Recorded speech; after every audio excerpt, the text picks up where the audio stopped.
Do you realize what you've done, sis? It's only natural that everyone's giving you the cold shoulder after the two of you betrayed me. You knew the consequences, right? In response to my fury, my sister retorted with a derisive smirk. Consequences? People's opinions. If you worry about that stuff, you'll never survive. If we're happy, nothing else matters. If you keep concerning yourself with what others think, happiness will keep slipping away from you, just like this time. In the amid of our quarrel, my husband sided with my sister, grinning wickedly. However, having executed a ruthless revenge plan against those two, I will share that story today. My name is Ava, a 28-year-old employee. And my husband, whom I married last year, is 2 years older than me. He's 30. Let me share a bit about my background. My parents divorced when I was young. My sister and I were taken in by our mother, who raised us single-handedly.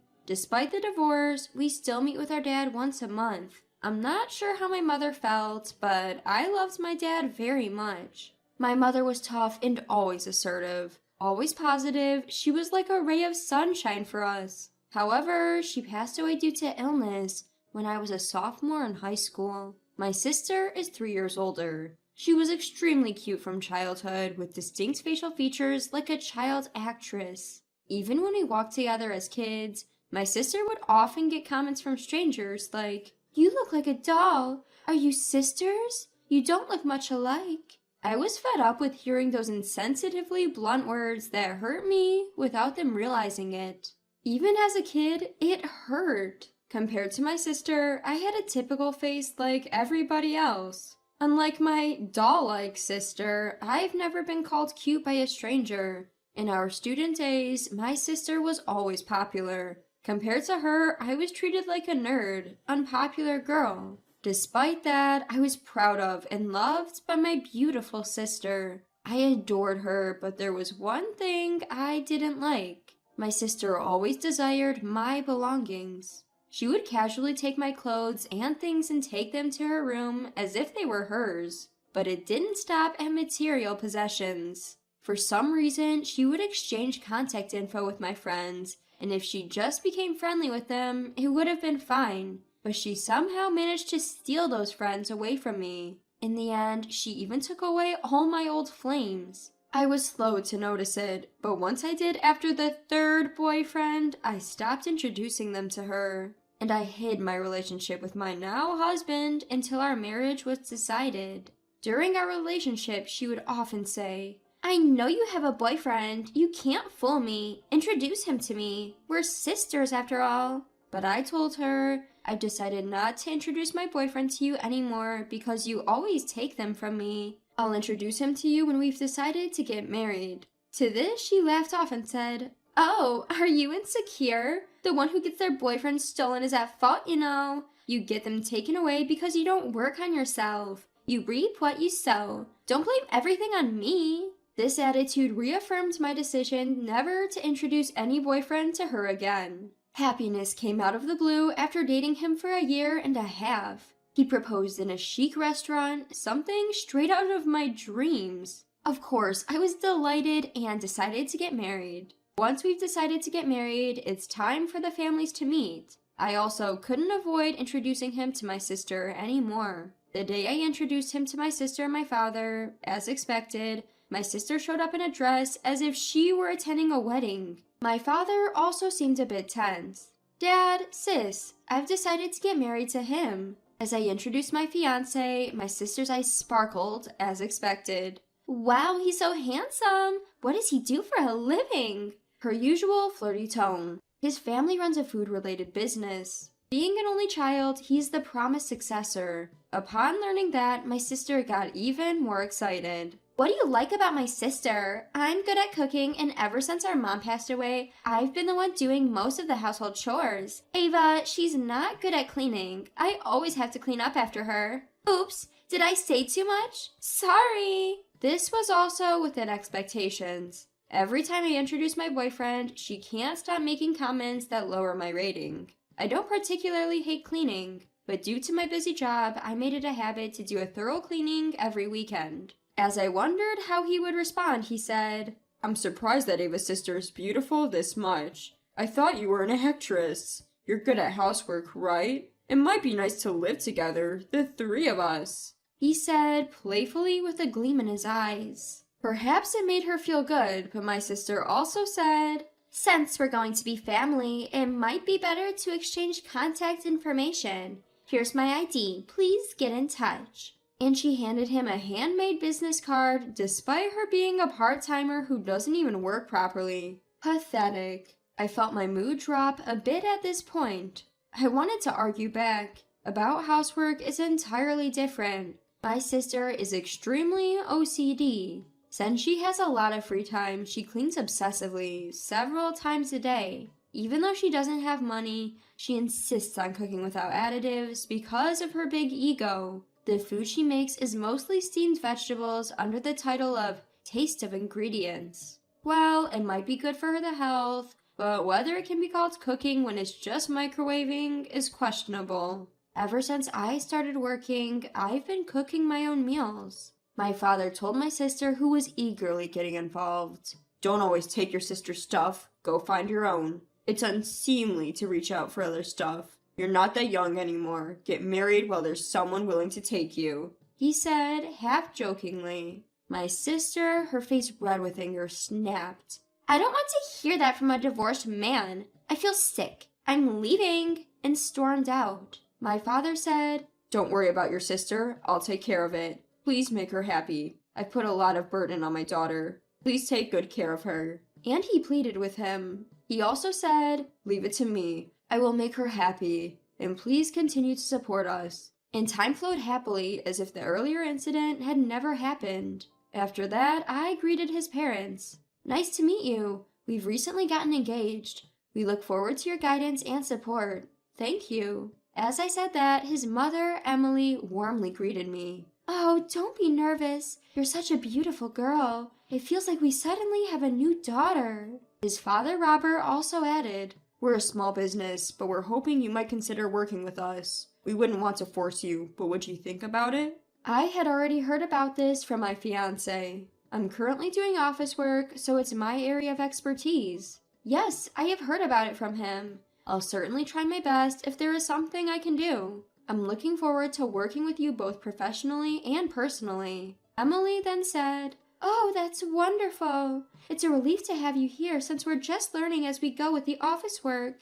We're looking forward to working with you too. At that time, I was completely caught up in the dream of marriage. Considering that I didn't have a mother and was on bad terms with my sister, we decided not to have a wedding ceremony. Of course, we didn't have much money for the wedding. We registered our marriage at the government office, and we officially became husband and wife. I left my previous job to start working at my father-in-law's company. I thought I had a happy life ahead of me, but I began noticing something odd after I started living with my husband. He takes a day off from work very often. He's completely spoiled because his parents own the business. Even his parents, so used to this, don't say a word when he takes a day off. And then, one day when he slacked off from work, something happened. I had forgotten my phone at home and came back during lunch break to get it. But there were a pair of high heels at the entrance. More than a strange feeling, my heart was pounding so hard it hurt. Moreover, those high heels were the same ones my sister had taken from me before. I understood the situation instantly. I decided to go outside and act as if I hadn't seen anything. That night, he acted as if nothing had happened. I had absolutely no trust in him anymore. My sister, oblivious to the fact that she's just being played by her numerous boyfriends, keeps insisting that she's popular. Wanting to know more about my sister, I hired a private detective to investigate her. I was shocked by the investigation's results after a month. My sister had been involved with 7 different men in that month, besides my husband. Moreover, all of them were married. My sister had never held a full-time job. Whenever she did work, it was part-time, and she couldn't stick with it because she has a big ego. If she's scolded, she doesn't go to work anymore. When she was younger, she used to have a bunch of sugar daddies. She looked down on me, working and earning my own money, and said confidently, if a woman is cute, she can get by in life. Perhaps she began to feel the limits of relying on sugar daddies as she got older. Still, my sister, unable to be independent, was hooked on easy dating apps in hopes of marrying into money. and she would catch rich men and get involved with them. However, all those men were already married. My sister was just their plaything. My sister, probably blinded by her popularity, didn't realize the extent of her actions. In the end, she was involved in extramarital affairs with 8 men, including my husband. It was disgusting to even breathe the same air as such a husband. So I brought up the topic of divorce. My husband retorted, "Huh? You want a divorce? Well, if that's what you want, fine. I'll give you a divorce. But remember, you're the one who started this, so no alimony." Just as I expected, he readily agreed. I confronted him. "You were having an affair with my sister, weren't you? I know everything. How can you cheat on your wife with her sister?" Upon hearing this, my husband responded, "Oh, that makes things easier. I'll divorce you and remarry your sister. Even our parents know. It'll be quicker to have her over and be a witness to our divorce papers." He then called for my sister. She arrived in a matter of minutes. Seeing my sister only fueled my anger, I asked her, "Do you realize what you've done? It's only natural for others to look at you coldly because you both betrayed me. Are you prepared for the consequences?" In response, my sister just belittled me. "Consequences? Public opinions? If we cared about such things, we couldn't live. If we're happy, it doesn't matter what others think. If you keep worrying about how others see you, happiness will slip away just like this time. I'll also cut ties with you. I've taken the position of the company president's wife." In a sense, I was relieved. The sister I loved so much in my childhood is no longer there. If I can cut ties with her, I'll gladly do it. The divorce was finalized without a hitch. I told them, "I don't want alimony. In return, never see me again." My ex-husband responded with a grin. "Well, that's a relief. A peaceful divorce." We were renting our residence, so there was no property to divide, and we didn't even have much savings. The small amount of savings we had, which was just enough to cover moving expenses, ended up going to me. Then his in-laws, Robert and Emily, stepped in. In fact, I had told them everything before this discussion. Emily, though surprised, said, "I love you so much, and I want you to be happy. Are you thinking of quitting the company? If it's hard for you, I understand, but I will support you in any way I can. Please think about it."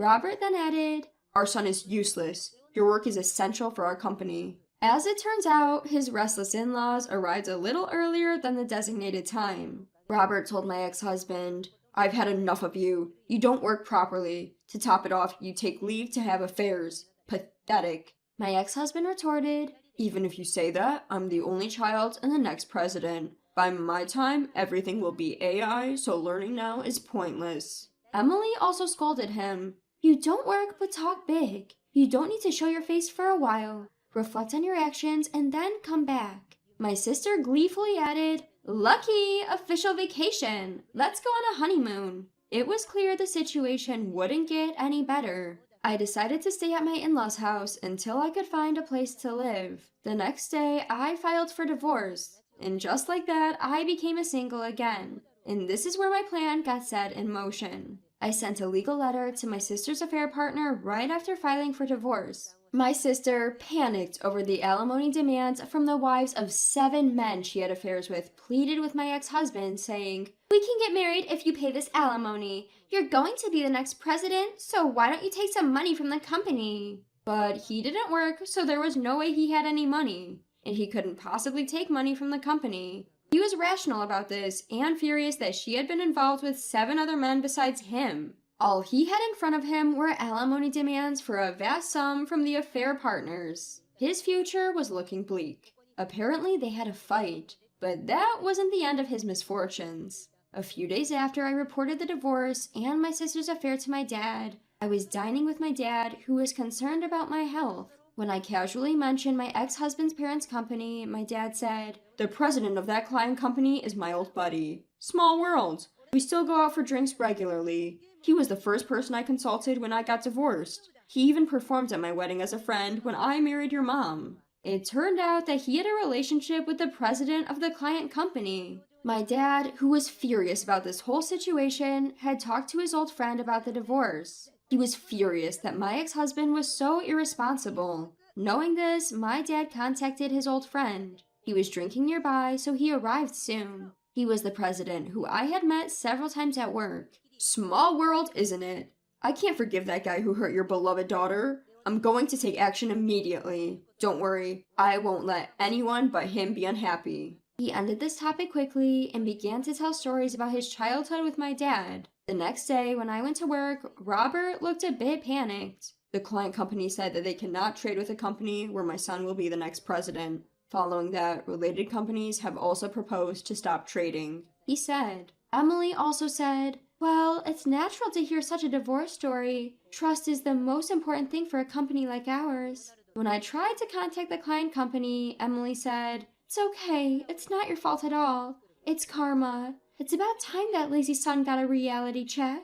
It's natural for a company to want to get rid of him. We've spoiled him too much. He's always skipping work without permission, slacking off when he's there, and then he has the audacity to suggest that manual tasks could be done by AI. He's not welcome in our company anymore. If we left the company to him, it would go under. Hearing this, Robert also said, you're right. The company would just go under if he took over. I have a proposal. It's a bit sooner than planned. But Emily, can we tell her about that thing? When he asked Emily, she said, this is perfect timing. Go ahead, darling. Then Robert said, this is something we've discussed before the divorce, but my foolish son is good for nothing. He's a burden to the company. Therefore, I'd like you to learn various aspects of the job over the years as a potential future president. This is not about blood relations, but a proposal to protect your precious company. I hope you will accept it. I was taken aback. I didn't have confidence in myself, but I dearly loved them, Robert and Emily. I want to help them. Without hesitation, I answered, I will do everything I can. I want to be of help to you, Robert and Emily. Please allow me to continue working in this company. I wish to be able to protect this company over the years. I'm at your service. The two of them were overjoyed. Even though our form as a family has ended, I'm happy to have a deep relationship with them. Upon our decision, Robert called in my ex-husband. Feeling the unusual atmosphere, my ex-husband appeared promptly. I explained the circumstances. My ex-husband had been smugly assuming he'd be the next president. When he found out that I had inherited the position of the next president, he started yelling at me. Playing the victim, huh? A plain Jane like you needs to have a decent personality to survive. Trying to assert my company. I've got no intention of stepping down, he said. Before I could retort, his father Robert cut in. What kind of language is that for a future president? You're nothing more than a ghost employee who barely works. We no longer need such an employee in our company. You're fired. What's that all about? I pass on the sinking ship of a company that's on the verge of going under. I'm quitting. Give me a severance pay of $100,000. He was talking nonsense. It felt like talking to an out-of-touch child. His mother, Emily, was laughing. There's no way we have severance pay to give to you. If you say so, we'll have you compensate for all the losses the company has incurred due to your mistakes. You can't do that, can you? If so, you should quietly step back. He puffed up with an annoyed look on his face and blurted out, Geez, leave me alone. I ain't dealing with you folks no more. Don't come crying to me in your old age, 'cause I'll kick you to the curb. It was hard to believe that he would say something like that to his parents. Robert chuckled. Ha! No matter how hard times get, I ain't gonna come crying to you. Sorry, but this here company is doing way better than you think. Ain't never crossed my mind to rely on you for my retirement. And with that, my ex-husband said, We're done here, and stormed out. We all looked at each other and couldn't stop laughing. Emily chimed in, Good riddance. Knowing him, he'll be back crying in no time. But I ain't lifting a finger to help him, no sirree. It ain't doing him any good. Robert added, That's right. Well, gotta thank him for finding us a darn good successor to take over the business at least. My ex-husband said it's a peaceful divorce, and I reckon he's right. Later, I heard through the grapevine that he broke up with my sister. They must have come to their senses after seeing that big alimony. I once spotted him working as a cashier at the nearby gas station. I was relieved to see him working hard, but that was the only time I saw him there. He probably couldn't stick with it and quit. As for me, I'm working my tail off in sales alongside the president. I absolutely adore Robert and Emily, who treat me like their own daughter. The company's bustling, with more clients and new hires coming on board. I'm having a ball at work. Can't help it. My love life is in the pits, but my social life is through the roof. a fantastic family in Emily and Robert, and a job I love. Life's just peachy right now. No more ties with my good-for-nothing sister, so no troubles whatsoever. I'm grateful for the connection my ex-husband gave me.